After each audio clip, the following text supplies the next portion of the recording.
The Honourable Chief Justice of India, while on a visit to Calcutta, remarked that judges were not deities.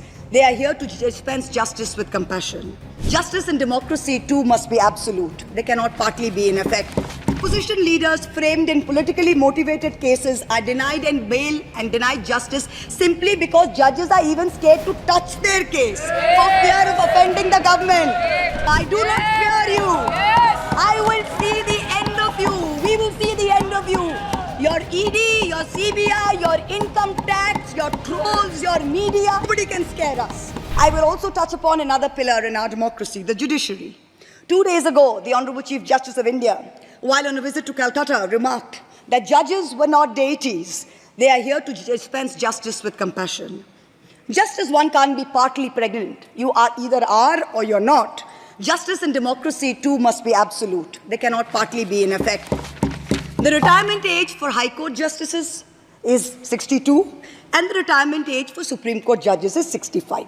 Now this has unfortunately contributed to High Court judges kowtowing to the Supreme Court Collegium and to the government for a last-minute elevation to be able to serve for 3 more years and then qualify for further sinecures such as the head of the Lokpal, the head of the National Human Rights Commission, chairman of various tribunals.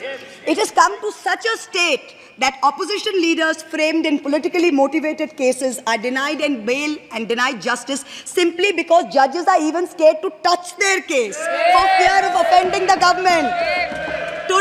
Today I say, the poorest people in India who have perhaps the most to lose from offending the government in power, they have shown spine and risen to the occasion. Your lords and ladyships, heed thy inner voice, have a spine, rise to the occasion.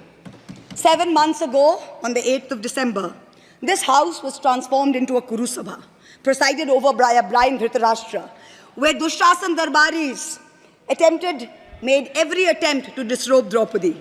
The ethics committee that voted to recommend my expulsion on the 9th of November, they voted 6-4, had 10 members and 1 chairperson.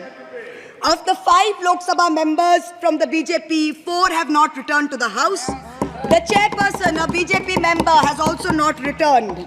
The Congress turncoat from Punjab who voted against has also not returned. The BJP lady MP from Maharashtra who started the debate in the House on behalf of the BJP has also lost. Much like Lord Krishna protected Draupadi, the people of Krishnanagar have protected me.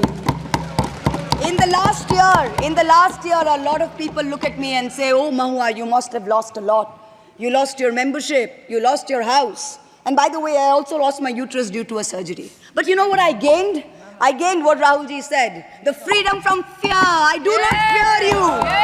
I will see the end of you. We will see the end of you.